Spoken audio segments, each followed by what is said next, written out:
કેમ છો બધા મજામાં? હું પણ મજામાં છું. હર હર મહાદેવ. બધાને નવા બ્લોગમાં બધાનું સ્વાગત છે. મસ્ત ફ્રેશ થઈ ગઈ ને રોધવાની સીટીઓ વાગી રહી છે પાછળ. તો હા, બનવાની તૈયારી થઈ રહી છે. ને કાલે રાતે વાવાઝોડું વરસાદ એવો ફૂલ આવ્યો. અમારા પતરા ઉડી જાય એમ થતું હતું, એટલે થોડી ઘણી બીક હતી તો હું ભીવાઈ ગઈ હતી. કુલદીપ પણ ભીવાઈ ગયો હતો ને પાછી લાઈટ જતી હતી, એટલે ખબર જ નથી પડતી. આટલામાં અંધારું ભૂત થઈ ગયું હતું એકદમ. ચાલો આપણે ફટાફટ હવે થોડું બજારમાં કામ હોય તો પતાવી આવીએ પેલા. હા, આ દૂધની થેલી લાવ્યો ને દૂધ ચોક મેલી નો કેટલા રૂપિયા લેતા? 20 રૂપિયા લેતા. 20 પહેલું દૂધ ચો મેલ્યું પીવું. હા, 10 રૂપિયા જોઈએ તો. શું 10 રૂપિયા? 10 રૂપિયા બીજા પાછા લાવવા પડે ને. 20 રૂપિયા લેતા તો. હા, જો મારો બેટો કોઠિયા. હા, આ પડે કુદ કે દૂધ લાવ્યો તે આ પડે કુદ લાવ્યો દૂધ લાવ્યો તો દૂધ લાવ્યો તો નહીં લાયા તો 10 રૂપિયા. હા, બીજે ગોઠિયા ખાઈ જેમ કે લા દૂધ લાવીને તું પત્તા રગડ્યા વગર જા લા બે બાજુ દુકાને ચી દુકાન જે તો.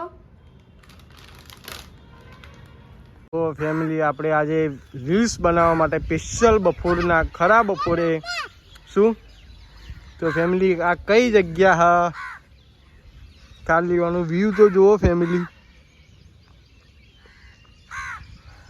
તો આ છે અમારા પાટણમાં આવેલી સસ્તરીંગ તલાવની કેનાલો હો. થોડું આગળ પાછળ થઈ જાય તો કંઈ કહેતા નહીં. ને ફેમિલી ખાલી નજારો જુઓ અહીંયા ને એટલું મસ્ત વાતાવરણ હે ને. આજ ફેમિલી જો તડકો હોય તો કોઈ આપણે આયા હોત નહીં, પણ આજે હે ને તડકો નહીં, વાદળછાઈ વાતાવરણ ને એકદમ ઠંડો ઠંડો પવન. તો ફેમિલી આવી ગયા ને કુલદીપભાઈ છે ને ઝાડ ઉપર જ બેઠા રડી ના ચડતા. મોટી જગ્યા હા તો એ જો ચીરી નગરું પણ પૂર્યું. આપણને તો ખબર નથી કે આવું બધું હોય. નેક્સ્ટ ટાઈમ આપણે લઈને જ આવશું. નેક્સ્ટ ટાઈમ હવે લઈને આવશું. ને મારા કુલદીપભાઈ ચંપલ પહેર્યા વગર આજ આવ્યા હે. જો આનું રોજનું નાટક હોય આવું, કેમ કે ચંપલ પહેરાવે ને તો કોઈ તેડે નહીં, ચંપલ ના પહેરે એટલે તેડીને ફરવું પડે. શું પેલું ને ફેમિલી આમ તો વદરા હતા પણ આજે વદરા લાગતા નહીં. તો આજે અમને ખબર પડી ગઈ છે. અમે આબાના હતા એટલે અમને ખબર હતી એટલે જતા રહ્યા. હા હા, એમને ખબર કે પારસ એમની બેન જ થાય. હા ભાઈ તમે બધા કોમેન્ટમાં કહેજો પાટણમાં કોના ભાઈ બોન રહેતા હોય. એમના જ રહેતા. મારા તો હોય ને હીરોવાણી હોય. ચટન વાગલો નાહી વાગલો ખિસકોલી. ફેમિલી એકદમ મસ્ત એવું વાતાવરણ ઠંડુ ઠંડુ છે. અહીંયા બધા પિકનિક ઉપર આવે ફેમિલી, નાસ્તો કરવા ખાવા માટે આ બધું કરવા માટે આવે ફેમિલી. તો ફેમિલી આપણે જઈએ હવે આગળ. ને ફેમિલી આ મકાન તો નજારો જુઓ, આખો નજારો જોવામાં વોખ નહીં ઉકળતી એવો નજારો. શું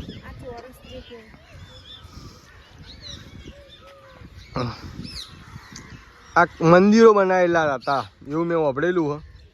કોઈક મહાદેવના મંદિરો બનાવેલા, એમાંથી એક આદુ મહાદેવનું મંદિર જ હશે. ખંડિત થઈ ગયું, તૂટી ગયું ના કહેવાય, ખંડિત થઈ ગયું કહેવાય. ચૂલા તમને આગળ બતાવું. ચૂલા પેલા અહીંયા રોધતા તો એ ચૂલા પણ બતાવી હેડો આગળ. ફેમિલી જો બાપ દીકરો આગળ આગળ હેડી રહે. ને કુદરતી વાતાવરણ એટલે બધા આમ જંગલી ને બધું જ તમને જાનવર જોવા મળે. તો આ મકા ખિસકોલી કેટલા પ્રેમથી રમે. નાનું નાનું બચ્ચું ને મારું નાનું બચ્ચું આ લટકી ગયું. નાનું બચ્ચું ને આમ કુદરતી વાતાવરણ હોય ને ત્યાં પાછું રહેવાની પણ મજા આવે. 1 કલાક આવ્યા હોય તો દિલ ખુશ થઈ જાય. ત્યાં પાછું પકડવું ના ખાવા હે બાપડી ખાય હે. આ એ ચો પકડવા દેતી હશે તમે. પેલું સામે ફેમિલી તરફ દેખાય જુઓ તમે. ઝૂમ કરીને તમને બતાવું પણ ઝૂમ હું બતાવી ના માર નહીં જવું પણ એટલા બધા હું બતાવીને આવતો રહું. તો ફેમિલી આજે આપણે રીલ્સ બનાવવા બેસલ આવ્યા છીએ માર નહીં બાપા એટલું બધું ના.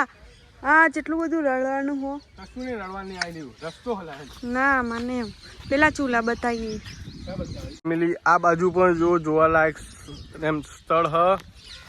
આમ પેલી બાજુ પણ જુઓ, પેલી બાજુ પણ જોવાલાયક સ્થળ હ. પણ આ બધું આ ના જવાની મેન કારણ શું? જો મેન કારણ હેડી જ નહીં એકતા. હેડવાન નહીં આપણે ખાલી વહીથી જોવાનું હોય તો ભાઈ નેચર ઉતરવાની જરૂર જ આવો. તો જોવામાં તો મોબાઈલમાં જોઈ લેવાય, પણ જે અહીંયા જઈને તમે ફીલ કરો ને ફીલના પૈસા બકા. આ રસ્તે આમ ખાલી જોવાનું. હા રસ્તે ખાલી આમ જોવાનું વચ્ચે જોઈ લેવાનું. એવું નીચે ઉતરવાનું ના હોય. સેવા ભાવી માણસોએ કુંડા લબડાયા ને ત્યાંમાં પાણી પણ અહીંયા મૂક્યા, કેમ કે અહીંયા હટ કરીને ચકલીઓનો તો અવાજ, ચકલાઓનો ને બધાનો પક્ષીઓનો તો અવાજ તમે સાંભળો જ. પણ અહીંયા કુંડું લગાવ્યું એટલે પાણી પણ છે જ ને. એક ફેમિલી આવું સેવા થોડી કરતી રહેવું પડે. પાણીની કિંમત હાલ કંઈ નથી એટલું એમ, પણ એટલાથી કેટલા પણ એનિમલ્સના પેટ ધરાતા હશે ને. આ બાજુ જોઈએ કો સેવાભાવી સંસ્થાઓ અહીંયા પણ ચણો પણ નાખ્યું છે ને આપણે પણ નેક્સ્ટ ટાઈમ આવશું એટલો આપણે પણ એવું કરશે ને. જોઈએ કો કાગડો થોડું થોડું બધું ખાઈ જાય ને. અહીંયા પણ કૂતરાઓ માટે પણ ને વાંદરાઓ માટે પણ વ્યવસ્થા છે.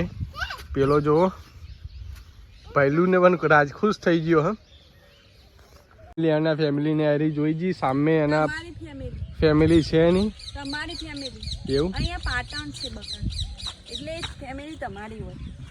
સાહેબ તો જુઓ ચૂલા ઉપર ચડી ગયા. ફેમિલી એવું કહેવાય છે કે આ ચૂલા કહેવાય. આમાં લાકડા ઓરવાના ને ઉપર ચૂલા. પણ સાહેબે સિંહાસન બનાવી દીધું આમ જો. પેલા બીજા રાજા ગરમ થઈ ગયો. હા ચૂલો ગરમ હ ના શું હો ખબર નહીં. તો ફેમિલી કહેવાય કે ચૂલા હે, પણ મન તો નહીં લાગતું કે આ ચૂલા કહેવાય. કારણ કે આવડા મોટા ચૂલામાં રોટતા કેવી રીતે હશે? વધારે માણસો માટે બનાવવાનું એવું હોય. હવે તું ઉપર આવતી રહે, રીલ બનાવી ગયો તો થઈ ગયો તો ને. આ ચૂલા પણ અલગ રીતના લાગે. હ લાકડા અહીંયાથી કાઢવાના. એવું ફેમિલી પેલો પાછળ પડશે એ ઘટું. ને આ છે પહેલાના જમાનાની શું કહેવાય રસ્તો એટલે તારો બા નેર કહેવાય. અહીંયાથી નેર હોય પેલા સામે તલાવ હતું. તળાવ હતું તળાવ બગા. પછી આટલો નેર હતી તો આ રોણીઓ રોતી છે રીતા આવી ને બગા.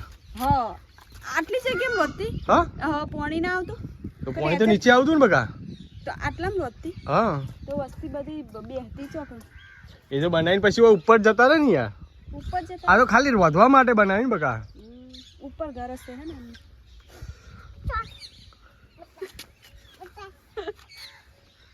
ફેમિલી આ બાજુ ખાલી નજારો તમે જુઓ ને. ખાલી આ નીચે ચૂલા જ જોવા જ્યાં એમાં વપચડી જઈને પેલે તલાવ આપણે જોવા જવાનું હતું. ત્યાં તો જઈ એકદમ ખાલી નજારો જુઓ ફેમિલી. એ તો જાય ફરવા આવ્યા ને. મને તો ફૂલ મોજ પડી જી. હે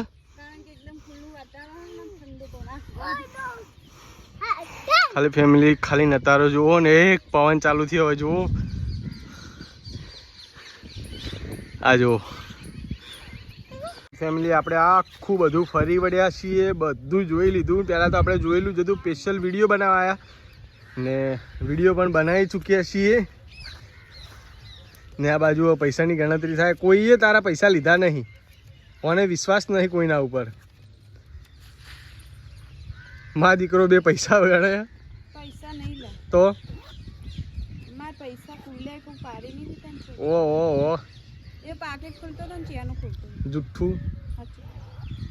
ફેમિલી આપણે પાછા આવ્યા હતા. હવે હરિયાળું લાગવા માંડ્યું. એક જ થોડો વરસાદ આવે ને એમાં બધું જોઈ લો. હરિયાળી લાગવા માંડી છે.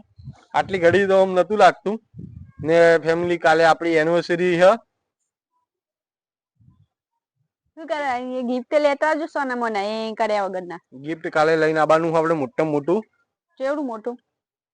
ગિફ્ટમાં તને છૂટા છીડા આપી દો. Okay done. તો ફેમિલી આજનો વિડીયો કંઈક આવો રહ્યો. તમને મળીએ કાલે નવા બ્લોગમાં. છૂટાછેડાના બ્લોગમાં. કાલે છૂટાછેડાના બ્લોગમાં કાલે મળીએ. તો કાલનો બ્લોગ જોવાનું ભૂલતા નહીં. તો ફરી મળીએ કાલે નવા બ્લોગમાં. ત્યાં સુધી બધાને Har Har Mahadev. Bye bye. Good night. Har Har Mahadev.